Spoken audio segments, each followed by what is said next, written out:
Hola, bueno, hoy es 4 de septiembre 2023. Muy bien, hasta la semana pasada, el día 1 de septiembre, el viernes, pues fue la continuación del juicio de Johnny Rodolfo Leal por la muerte pues de su hermano, el estilista Mauricio, y su señora madre. Yo revisé ya, tengo acá en mi carpeta, que yo llevo una carpetita que resumo, pues van hasta el día viernes, ingresó por parte del fiscal el testigo número 32. Hasta ahí va entonces la prueba o la introducción a juicio oral de la prueba testimonial. En estos breves minutos voy a hacerme aquí referencia a cómo van las cosas para el ente acusador en su teoría del caso, porque ya a estas alturas asoma, se vislumbra, se dan lo que yo pues aquí les he explicado sobre hechos indicadores. De un hecho conocido se va a llegar a uno desconocido. Entonces, en esta hora más o menos cátedra, pues voy aquí a hacer una exposición precisa y concisa. El próximo 4 de septiembre, esta semana, el jueves, faltan 5 testigos de la Fiscalía. Y ya con eso deja cerrado el ciclo del decreto de pruebas para el ente acusador. Vendrá el decreto de pruebas que se le ordenó a la defensa, pero como en este caso la doctora renunció y están corriendo los 5 días hábiles que indica el Código General del Proceso, por lo tanto ella estaría para el próximo jueves en las horas de la tarde. No con peritos, porque entre otras cosas no se le ha trasladado los informes con 5 días antes al ente acusador cuando se trata pues de peritos. Acá hay que advertir muchas cosas, ¿no?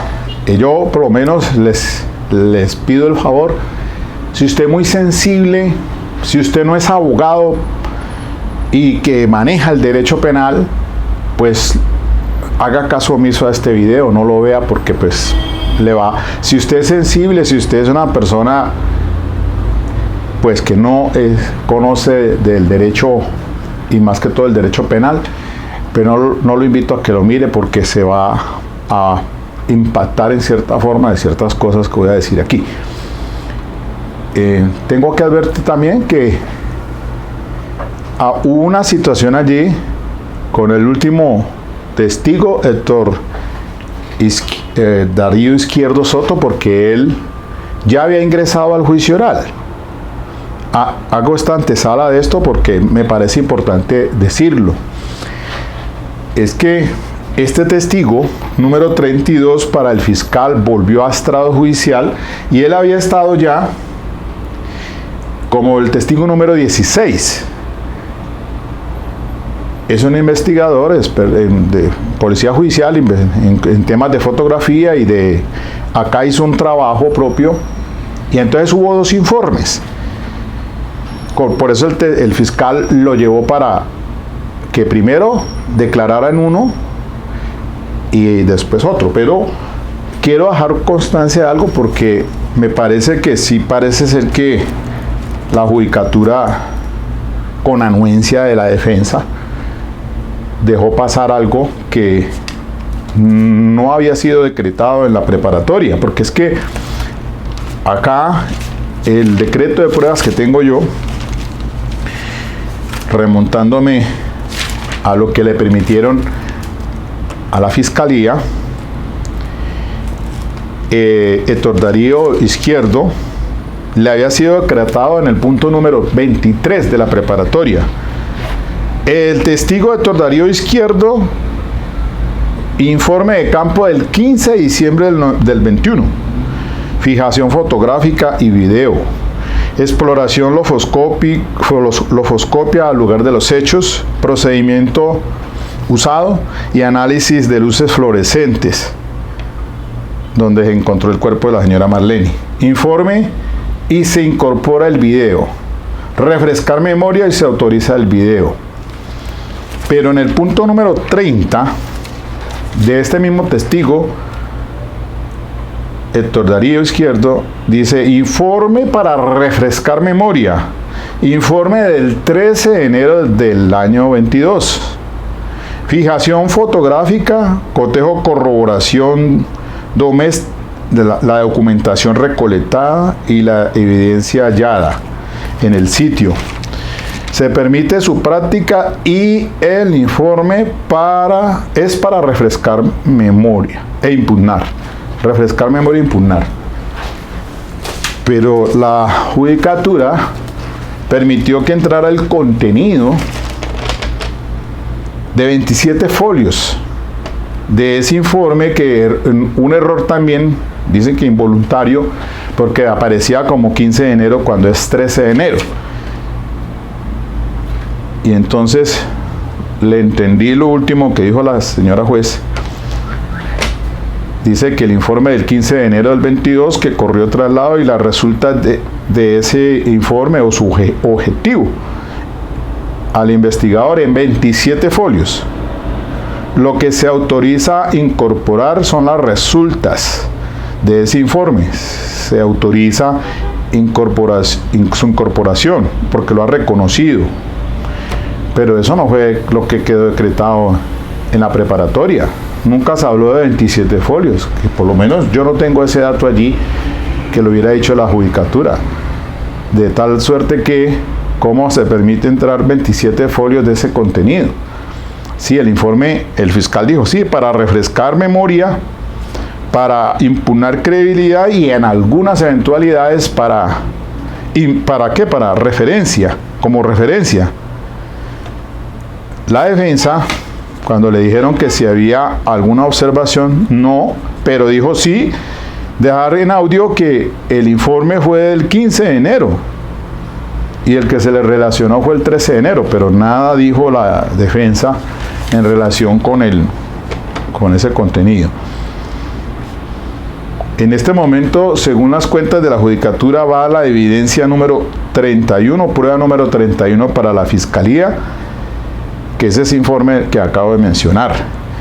Porque antes de estos, los últimos testigos, un investigador, Manuel Oliver Rangel, esa es la evidencia 29, que sería el informe de campo del 26 de noviembre, y las resultas de ese informe. Entre esas, una exposición de evidencia demostrativa en PowerPoint.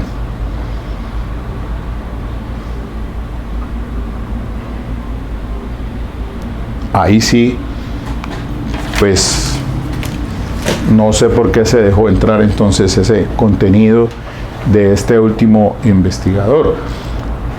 En fin, de todas maneras, ya la fiscalía ha llamado a juicio oral 32 testigos. Rápidamente, Olga Lucía Rincón Suárez, investigadora, con ella inició. Un perito, Francisco Calle Rúa, investigador en casos complejos, Francisco Calle Rúa. Un perito homólogo, el doctor Juan Sebastián Morales, patólogo. Cuarto, la investigador Daniel Tolosa. Quinto, el investigador Shirley Joana Monroy Matallana. Sexto, arrimó un grafólogo, Armando Rodríguez Lozano. Séptimo, toxicóloga Andrea Milena Bernal. Octavo, el investigador de escena Raúl Quesada Fraser. Noveno, el doctor Jorge Eduardo Paredes Duque, patólogo. Décimo, Juan Felipe Orozco Avendaño, que es un investigador en lofoscopia. Giovanni García Neva, investigador.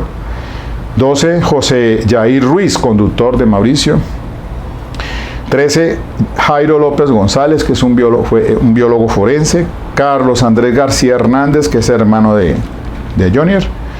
El 15 es Carlos Zamora Torres, un biólogo. 16, Héctor Darío Izquierdo, investigador en fotografía. 17, Viviana Alessandra Gómez Medina, perito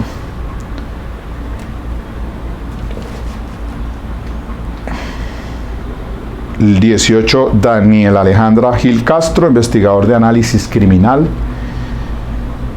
19, Luz Ángela Sabogal González, investigadora en policía judicial. 20, Irene Castillo Ortúa, perito en sistemas ciberseguridad. 21, Cristian Fabián García Osorio, investigador psicólogo. Alessandra Gómez Tarazona, perito en genética. Andrés Gonzalo Vargas Durán, perito en ingeniería electrónica. Rolando Jorge Quirós Pérez, datiloscopista.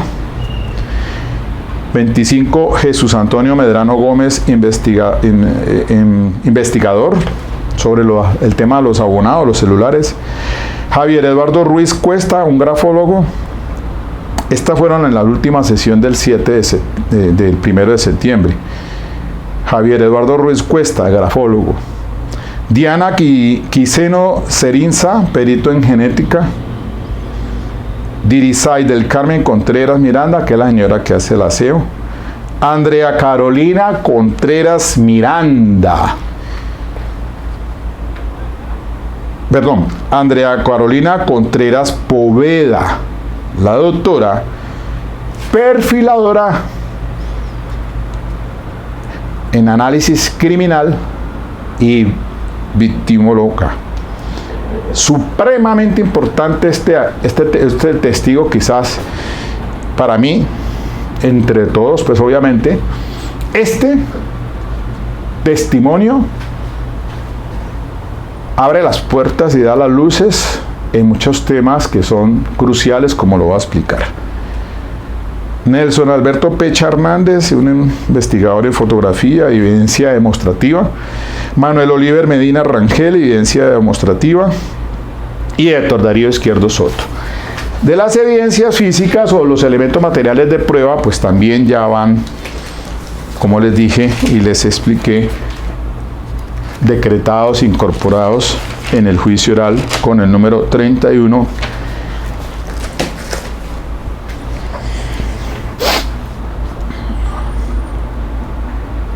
En la investigación de este tipo, advierto que asuntos como este,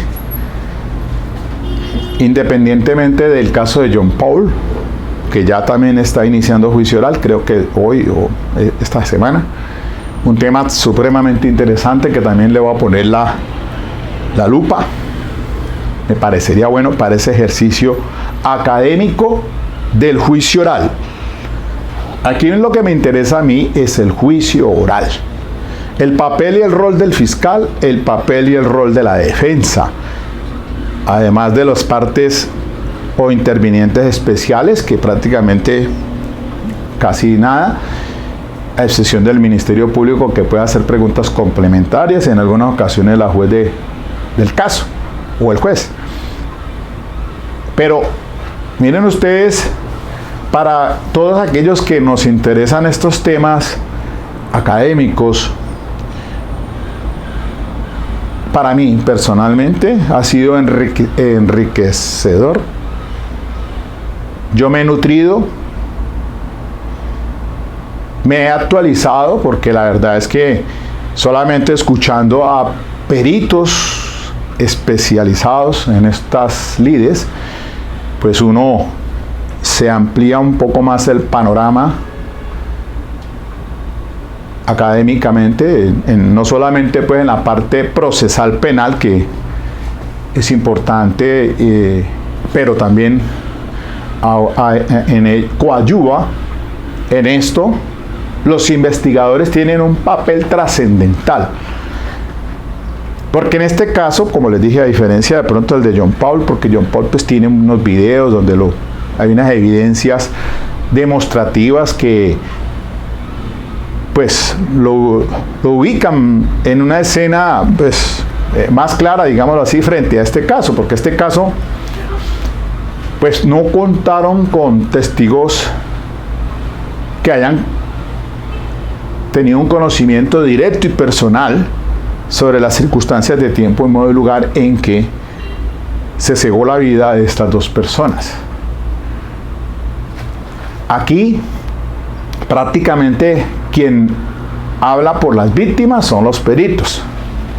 Los peritos son los que están dando luces y de esos hechos conocidos para llegar al desconocido. ¿Cuál es la responsabilidad penal que le asiste al señor Johnny Rodolfo en estos hechos de sangre?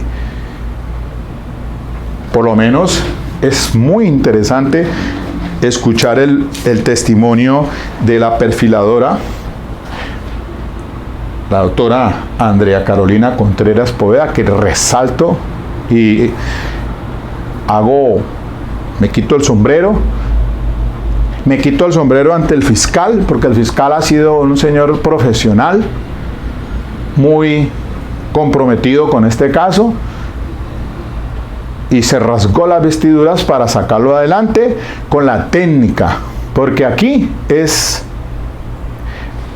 necesario, queridos colegas, que si usted no sabe sentar bases probatorias, despídase de este sistema. Se quedó usted en antaño. Capacítese, estudie, vaya a conferencias, vaya a seminarios, porque de lo contrario van a pasar penas en los juicios orales, como le pasó infortunadamente a la defensa en el tema de los contrainterrogatorios. Le dieron palo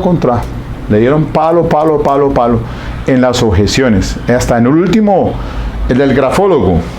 Hay que ver nomás el del grafólogo en la última sesión del 1 de septiembre. Perito al grafólogo, a Javier Eduardo Ruiz Cuesta. Y cuando llamaron a la señora del aseo que hizo el contrainterrogatorio, problema también. Y ahí en adelante no volvió a contrainterrogar. Porque es que la objeción del fiscal en estos asuntos son muy claros. Y yo les he dicho aquí a ustedes que hay que saber, primero que todo, cuándo se va a objetar, en qué caso se objeta. Preguntas argumentativas, preguntas confusas, preguntas compuestas, preguntas que no tienen pertinencia, preguntas que son ambiguas, preguntas, etcétera, etcétera, etcétera. Y eso fue el común denominador de la defensa, que ella se salió, ya se sintió, según ella, presionada para retirarse, pero es que aquí es donde uno ve si está ante un caso sólido. Por eso la Corte Suprema de Justicia, en unas decisiones por ahí que he citado, dice: defensor, si usted se va a ir a juicio oral, váyase cuando el fiscal esté muy débil, cuando el fiscal, por allá, cuando le descubra a usted en la audiencia de acusación y le dé traslado pues de los elementos materiales de prueba, de todo lo que tenga para llevar a juicio oral, pues piénselo dos veces. Hay procesados que, bueno, independientemente de eso, dicen: no, yo me voy a juicio oral, pero ahí sí, nosotros somos abogados de medios y no de resultados. La decisión la va a tomar es el juez con base en todo lo que le lleve el fiscal allá. Mejor entonces váyase a un preacuerdo, negocie. Una pena de estas, 60 años es lo máximo. A esta altura, si el señor Johnny decide hacer un preacuerdo con el fiscal solamente le darían hasta la sexta parte nomás, porque ya está en juicio oral, prácticamente está casi, estamos a mitad. Falta ver qué presenta la defensa en descargos. Todavía no me anticipo a decir ni a hablar en relación con lo que va a presentar, pero por lo que yo tengo en mis cuentas acá y lo que yo he escuchado, el fiscal está bien plantado. Que el fiscal ha cometido sus pequeños errores en cuanto a utilizar adjetivos, superlativos, como les he dicho yo, y hasta por ahí con sarcasmo. Pero la defensa no hizo nada, ni siquiera levanta la mano para decirle a la judicatura que manden con postura al fiscal, porque hasta último testimonio por ahí el fiscal sigue utilizando esos adjetivos: importante, importante, muy importante. Eso no debe ser permitido, porque el fiscal pregunta, el testigo responde y hasta ahí. Él no debe calificar esa respuesta. Eso no está bien en este sistema. Y si la defensa ahí sentado no dice nada, y la judicatura, pues sí, la judicatura no va pues, a decir nada, pero si no se lo solicita la defensa, pues la judicatura ha dicho respeto con las partes, claro, que porque me miró feo, porque me dijo no sé qué, que no sé cómo. Pues claro, eso da la atención de estos casos y estos temas así. Pero ya en punto a la forma en que se utilizaron las técnicas por parte del fiscal, me quito el sombrero. Aquí aprendimos mucho. Si ustedes me han seguido y si ustedes en la academia, si ustedes pueden utilizar aquí este formato que yo estoy haciendo en las universidades, yo me encuentro a mucha gente, amigos, personas que dicen: Miguel, pues por ahí te estamos viendo en el canal, sacas estos temas. Porque yo me he sentado aquí con este caso pues para tener primero que todo una secuencia, porque pues de nada me sirve a mí yo ponerme a hablar de John Paul, que de Petro, que de Nicolás Petro. No, ubiquémonos. Quizás después que termine esto o a la par voy a revisar ese caso de John Paul. Pero la defensa, ¿dónde está esa defensa? Ahora va a llegar posiblemente un defensor público. Vamos a ver, pues obviamente que es que llegar a estas alturas, a un proceso en esas condiciones, arreglar lo que ya está no enderezado, eso es como cuando un árbol crece torcido, y usted por más que trate, pues no va a poder enderezarlo. Difícilmente, la lógica de las cosas no le permiten eso. Si usted no cogió a inicio desde la preparatoria y que conoce qué es su teoría del caso y qué le decretaron y qué es lo que va a llevar allá a juicio oral, ahora llegan y pásele allá al defensor público o al defensor que llegue.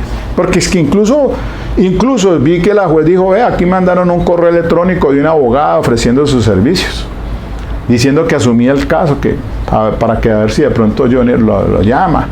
Pues como en este tema, en este caso, pues ha sido un pro bono, según la dijo la defensa, pro bono, o sea, gratuito. Incluso pues cuando a Johnny le dijeron para colocar un abogado por la renuncia de la defensa, pues él dijo que él no estaba en condiciones económicas y por ende entonces es el plan B, la Defensoría Pública. El abogado, un doctor Peña creo, que ya venía asistiendo a Johnny. Bien. Pero mire, entonces, yo aquí he hablado del rasero de Occam, que es un método que se utiliza por investigadores, que se utiliza en la práctica judicial, porque eso es también tema de sana crítica. La explicación más sencilla suele ser la más correcta, así. La explicación sencilla suele ser la más correcta, suele ser la correcta, no la más, la correcta, quitémosle el superlativo. La explicación sencilla suele ser la correcta. Ese es el rasero de Occam. En los investigadores la utilizan. ¿Y por qué lo digo? Porque es que la perfiladora, es que yo diría que solamente me ubico con la perfiladora y ya con ella tengo mucho para tener hechos indicadores probados por el fiscal. De un hecho conocido va a llegar a uno desconocido.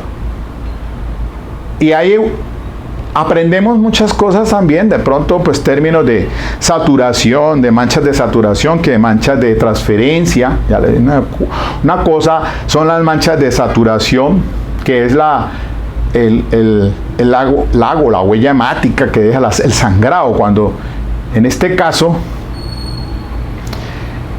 al producir la herida mortal en la señora Marlene, pues se sangró. Es que lo dijo el patólogo cuando llegó a declarar, varios patólogos, el doctor Jorge Paredes, entre otras cosas. Se descarta el tema del suicidio. Eso está ya, es improbable. Y es que en el transcurso de los interrogatorios, el fiscal muy habilidosamente, y debe ser así, claro, a usted, el testigo, ¿usted ha sido objeto de alguna refutación en esos informes? No, ninguna vez me han refutado. ¿A usted ha sido sancionado o ha sido investigado disciplinariamente por rendir un informe de pronto faltando a la verdad? Pues que no. Le cierra las puertas al contrainterrogar a la defensa, porque va a decir, bueno, pues ya, ¿por dónde se le va a meter?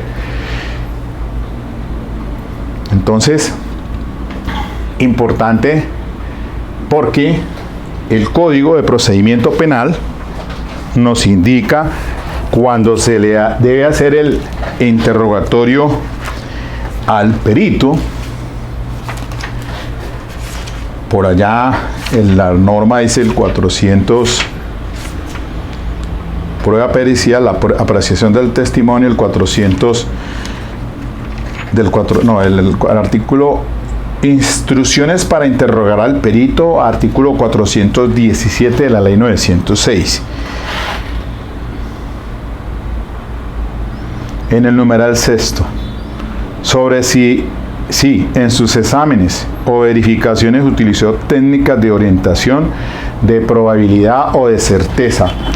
Casi todos, por no decir todos, dijeron probabilidad y hablaron, es decir, por ejemplo, pues de certeza podríamos hablar del biólogo, de la genética, el ADN, una situación de esa, porque hablan de trillones para decir si la mancha de sangre allá en la escena del delito, en la toalla, pertenecía o no pertenecía y a quién, puntualmente. Pero cuando a los patólogos se les dice, pero es que la forma ¿cuál fue la causa de la muerte? Homicidio violento. Es improbable el suicidio. Ya eso deja zanjada una discusión. Improbable el suicidio. ¿Por qué? Dijo el doctor Jorge Paredes. Vea, acá en Colombia, según su experiencia, tantos años al frente de medicina legal, que hasta incluso la defensa ni contrainterrogó, pues que iba a contrainterrogar, un perito tan experimentado como el que le iba a preguntar. Pero dijo, ¿qué dijo el perito? Pues aquí la gente suele suicidarse de múltiples formas y casi que evitándose, lanzándose al vacío, se dispara, pero ya bajo esas circunstancias de estos dos cuerpos hallados en esa habitación de Mauricio, pues era casi improbable decir que era un suicidio. Y menos en las circunstancias de Mauricio sostener un cuchillo así, con sus dos manos en el abdomen, porque pues no es usual acá en nuestro medio, según nuestras costumbres, pues que alguien se suicide enterrándose un cuchillo. Y más si bajo doble penetración, porque a Mauricio le encuentran una hoja de cuchillo dentro del cuerpo y después el otro cuchillo al que sostenía la señora una herida cortopunzante profunda, el mesenterio, que es donde están las heces intestinales, y eso hace pues que haya un desangrado mortal.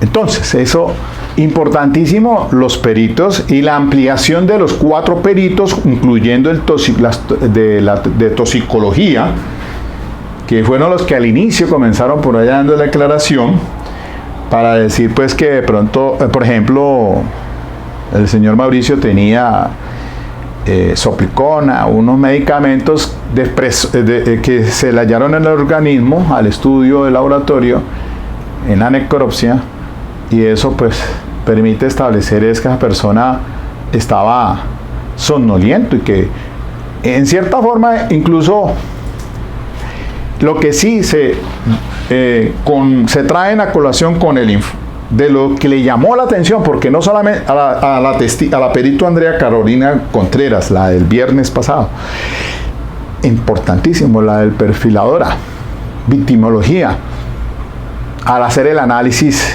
de varias situaciones familiares, sociales, laborales, introduce unos términos ahí en esa declaración que me parecen muy importantes, entre otros hallazgos encontrados en la habitación donde estaba el señor Mauricio y su señora madre.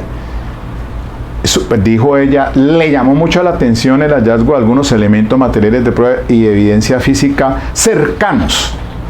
Y nos habló muy bien sobre saturación, sobre el tema de la transferencia. Transferencia es que salpicaduras que de pronto ha tenido contacto ese organismo, no directamente o indirectamente. Entonces, saturaciones, por ejemplo, pues la herida que le produce la arma cortopunzante se sangra a la persona y eso produce un lago hemático, sangre abundante.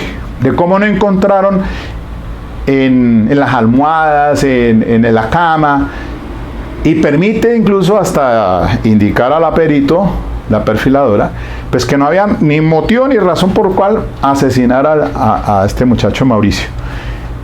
Y fuera de eso, menos en su casa, donde era improbable que un extraño entrara. Por todo aquello de las cámaras que vimos, los peritos e investigadores que hicieron su trabajo muy bien en relación pues con las cámaras de ingreso, salida, el horario, la hora exacta. Todo eso fue importante. La seguridad de ese conjunto arboleto allá en la Calera.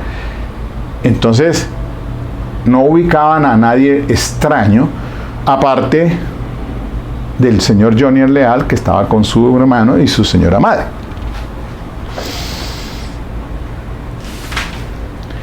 Habla de la perito, habló un tema importantísimo para su perfilamiento sobre la lucha dinámica, que hubo forcejeo, que hubo fuerza externa de alguien más.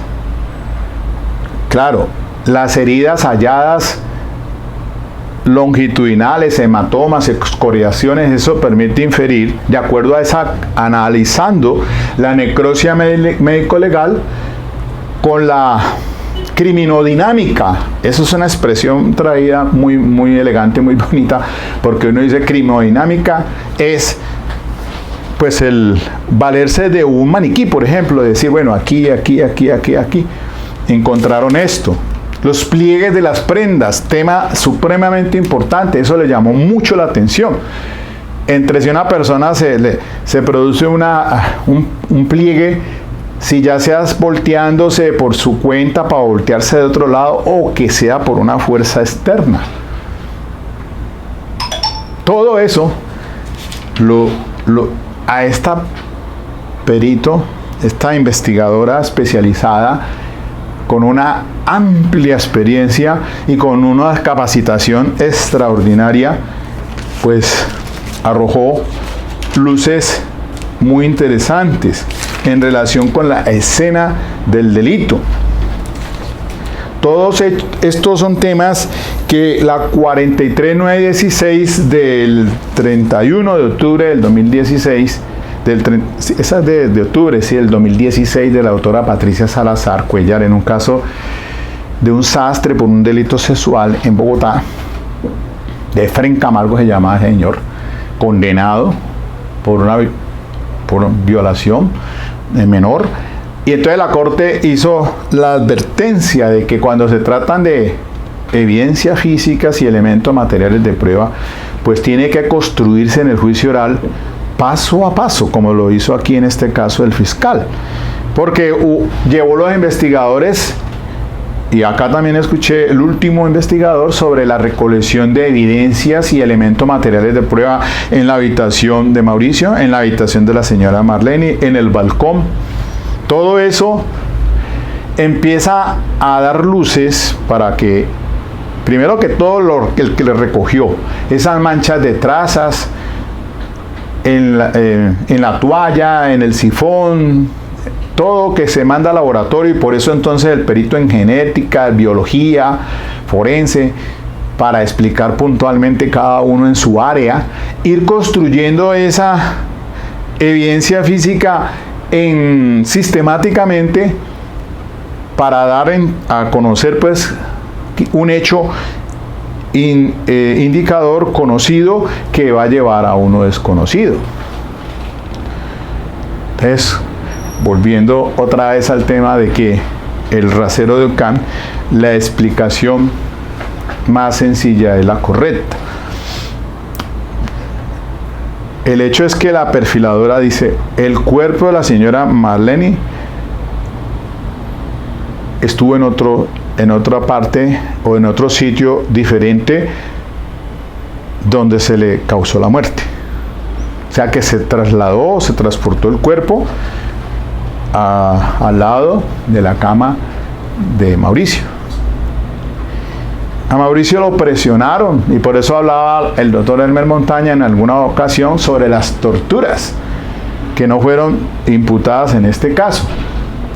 Claro, es que hay evidencia física que demuestran que ya con la perfiladora hubo una lucha, hubo un forcejeo por defenderse o por no dejarse retener. Y entonces eso se habla de es el término correcto, lucha dinámica. Mucha dinámica, hablaba mejor, mucha dinámica, no lucha, sino mucha dinámica. Y eso significa que había una interacción entre victimario y víctima. La pregunta forzada es: ¿a quién se le asesinó primero? ¿A la señora Marlene o a Mauricio?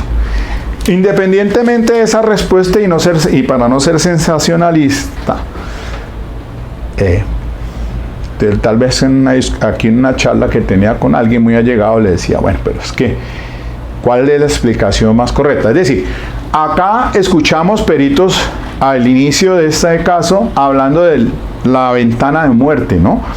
Eso es muy importante, lo escuchamos con los patólogos, el patólogo homólogo que vino en reemplazo de el doctor Jorge Paredes, y entonces se habla de la ventana de muerte, que es un tiempo entre la madrugada, eso fue pues el 21, ¿no?, para el 22 de noviembre del 2021, que eso tuvo que haber ocurrido en las horas de la mañana, y por eso allí se centró la investigación, todos los investigadores, incluso los expertos en tema de estos abonados celulares, fueron a juicio, peritos e investigadores en el tema de informática.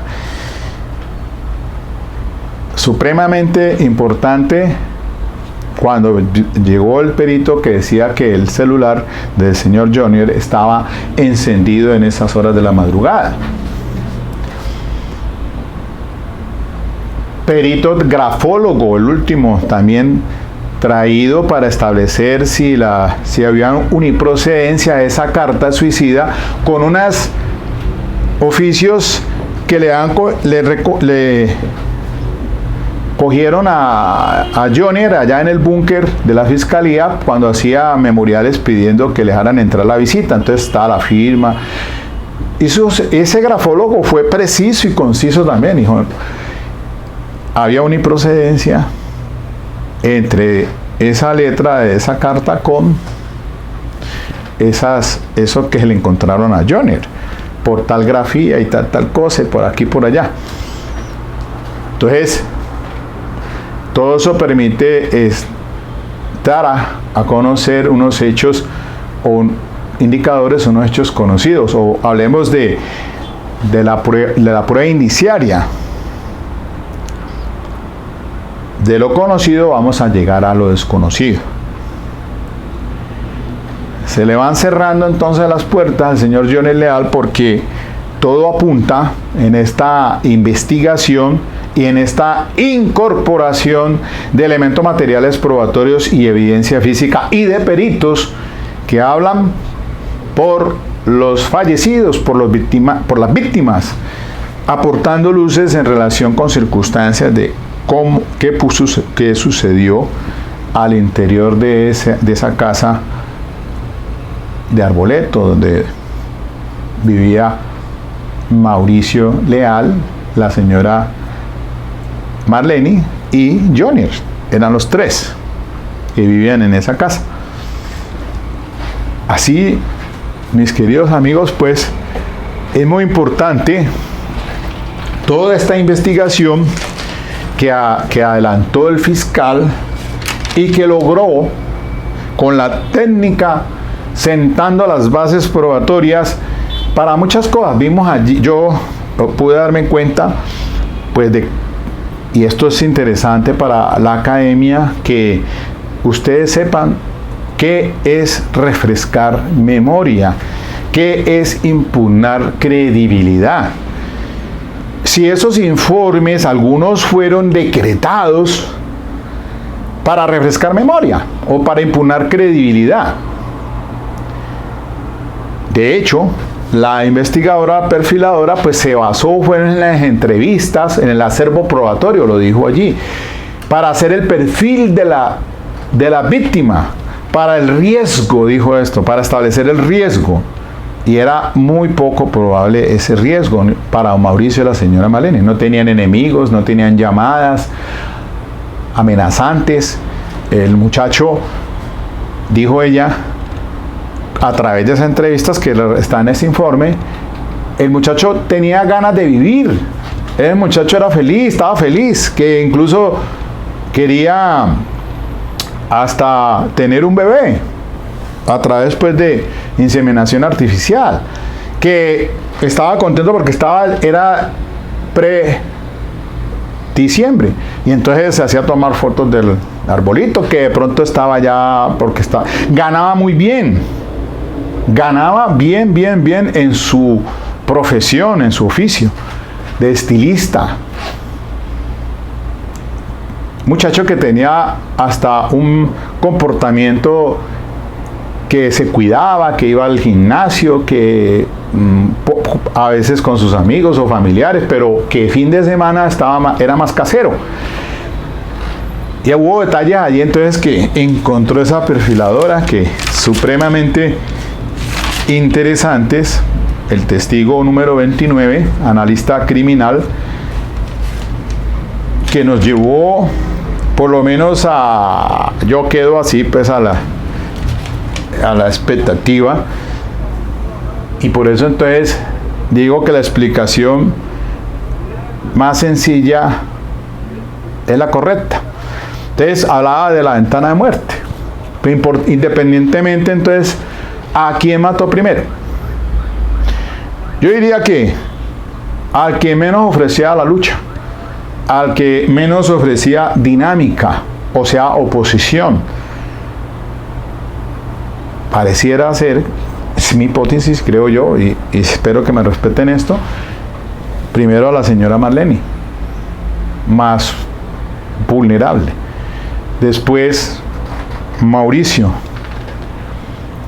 Diría yo que en ese evento el Mauricio podía, en esa mucha dinámica que encontró la perfiladora, explica que con él tuvo más forcejeo, en cierta forma, que con la señora Marlene, por la evidencia que encontró, dice la perfiladora. O sea que eso me lleva a concluir, y una explicación sencilla, pues mata a la mamá, después que mata a Mauricio, transporta el cuerpo de la mamá, y por eso la sangre que encontraron en el escalón entre el tercer nivel y el segundo nivel para la habitación de Mauricio. Por esa razón, entonces los peritos establecen que hubo en algunos casos de manchas de saturación, como otras como manchas de transferencia, o sea, por un contacto del codo con el cuerpo, con la herida de la señora Marlene, y lo dijo la perfiladora. Fue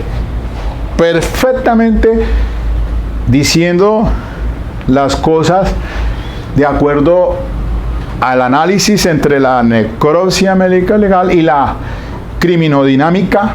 Y para ustedes, mis muchachos, por eso es supremamente importante que cuando tengan la oportunidad se hagan una especialización, aparte del derecho penal, una especialización en criminalística. Ya creo que criminología, pues sí, en una época, yo soy criminólogo de la Universidad de Santiago de Cali y vi dentro de los 2 años que estuve acá en la Universidad de Santiago de Cali, vi criminalística, pero mire, como quisiera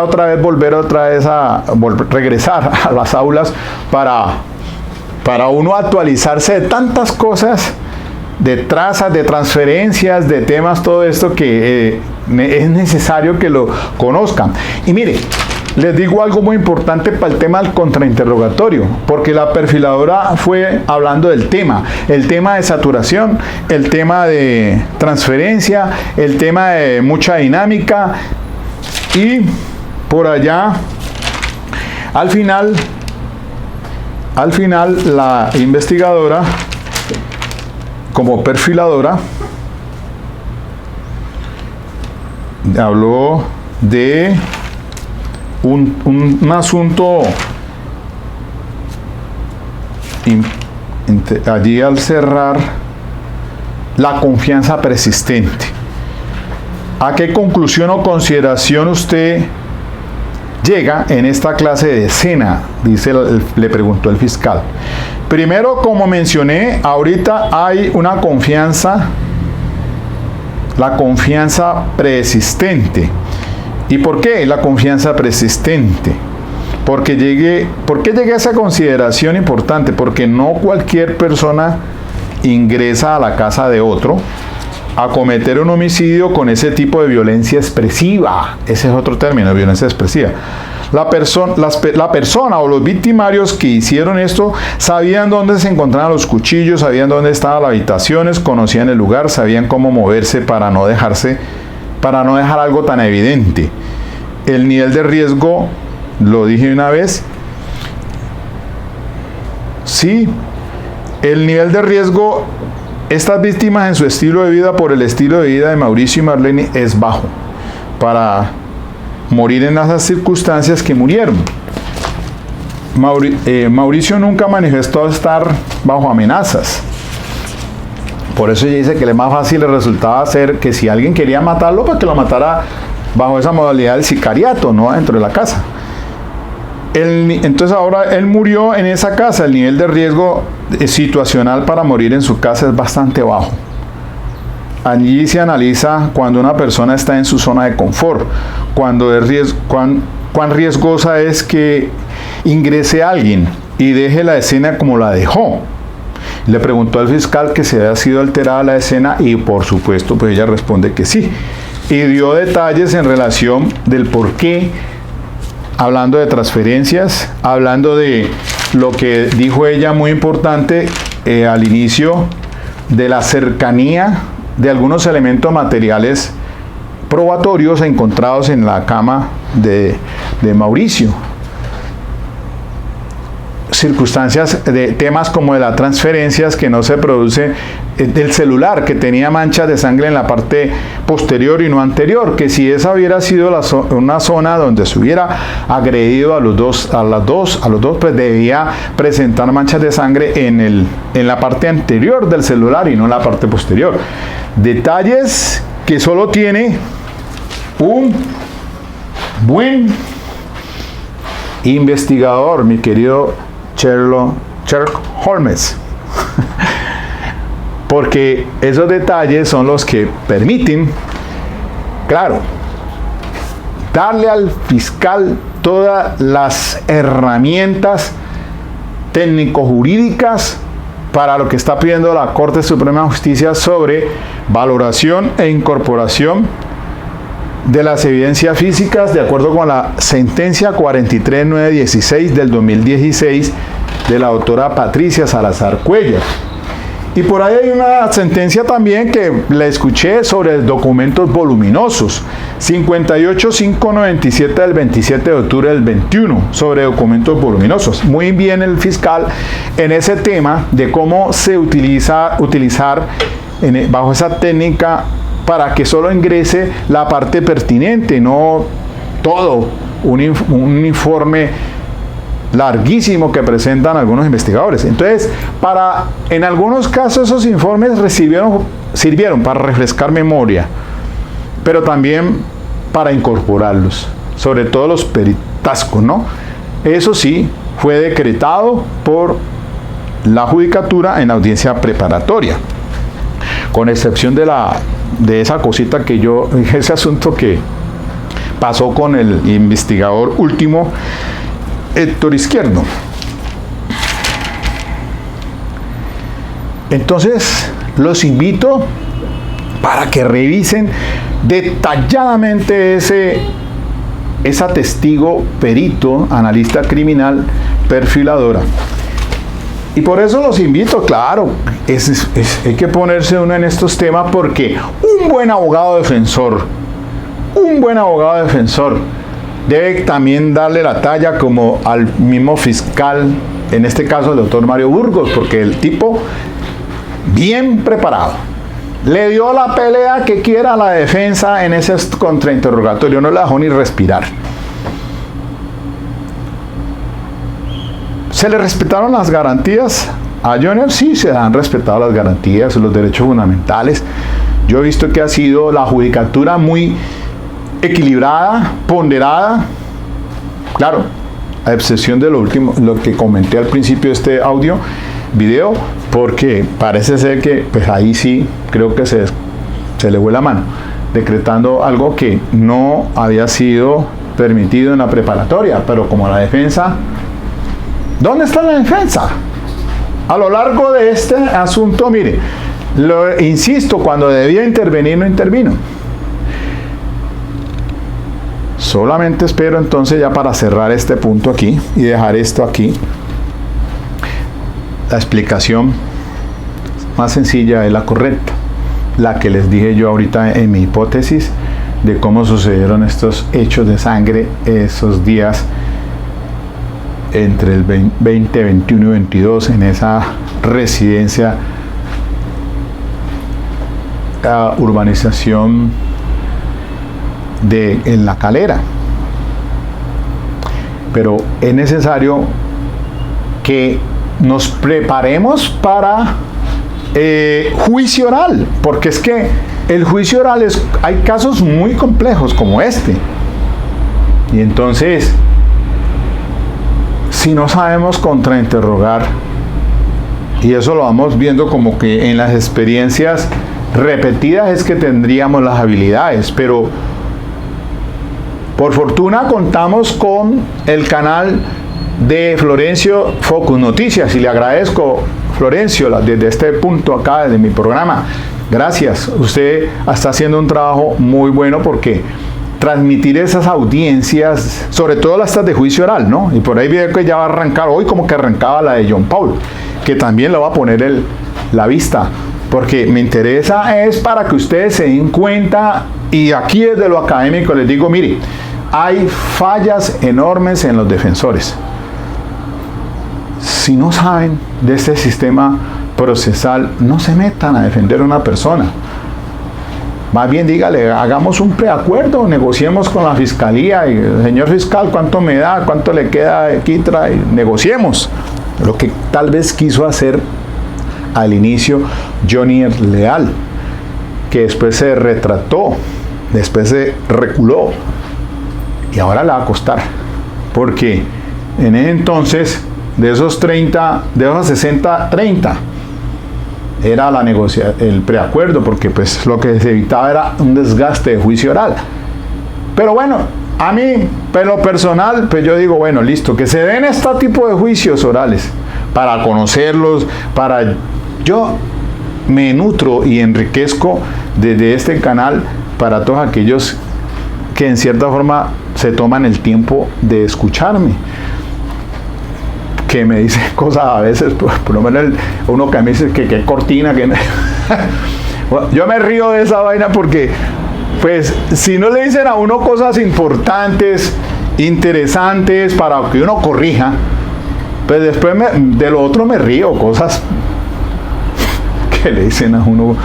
Y yo sé que todo el mundo no va a decir lo mismo. De pronto aquí usted ve este canal y dice, no, parece que no sé qué, que este señor allá diciendo esto, diciendo aquello y no sé qué. Pues bueno, independientemente de todo eso, y yo por eso les dije al inicio, no, si ustedes no quieren, pues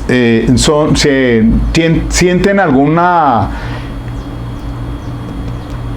pues digamos, es repulsivo de pronto una situación de estas, que yo diga una cuestión acá, pues quédese allá más bien, no lo prenda, no escuche este canal, este audio del día de hoy. Más bien quédese tranquilo, vea películas en Netflix, distraiga de otra manera, o Caracol o RCN por la noche en telenovelas, pero no se desgaste por aquí con esto, porque mi finalidad es llegarle a los colegas abogados, estudiantes que están saliendo de las universidades y que tienen interés por estos temas de juicio oral. Y allí entonces, que ya para terminar, los hechos indicadores y la obligación que tiene el fiscal de demostrarle al acerto, lo hizo. En esencia depende de la incorporación evidencia física en juicio. Su teoría del caso, seguramente cuando le den la oportunidad va a decirle, señora juez, yo traje a juicio oral, demostré lo que prometí en mi alegato de apertura, por esto, y va a desmenuzar poco a poco aquí lo que más o menos he dicho yo, ampliándolo más, claro está. Después la defensa, vamos a ver con qué va a salir la defensa, porque también hay que darle la oportunidad, no van a pensar que es que yo aquí solamente estoy poniendo la mano en la parrilla candente por el fiscal. No, la defensa puede hacer que el que llegue, porque creo que ya la abogada defensora pues no participará más en este caso, el que llegue, que la va a tener complicada. Y si es un defensor público, vamos a ver, miremos a ver, que eso los defensores públicos ya tienen su experiencia, tienen un trajinar más en estas lides.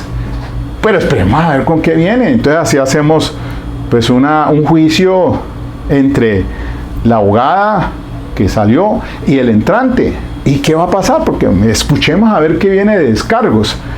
Y finalmente entonces la juez evaluará todo lo que le ingresó a través del artículo 379 bajo el principio de inmediación, para ya terminar finalmente aquí en estos breve minutico que me queda. El juez deberá tener en cuenta como pruebas únicamente las que hayan sido practicadas y controvertidas en su presencia. Bueno, esperemos a ver qué pasa el próximo jueves 7 de septiembre 2023 con este caso. Espero que les haya gustado esta síntesis. Escucho sus comentarios y esperemos entonces a la próxima sesión. Chao.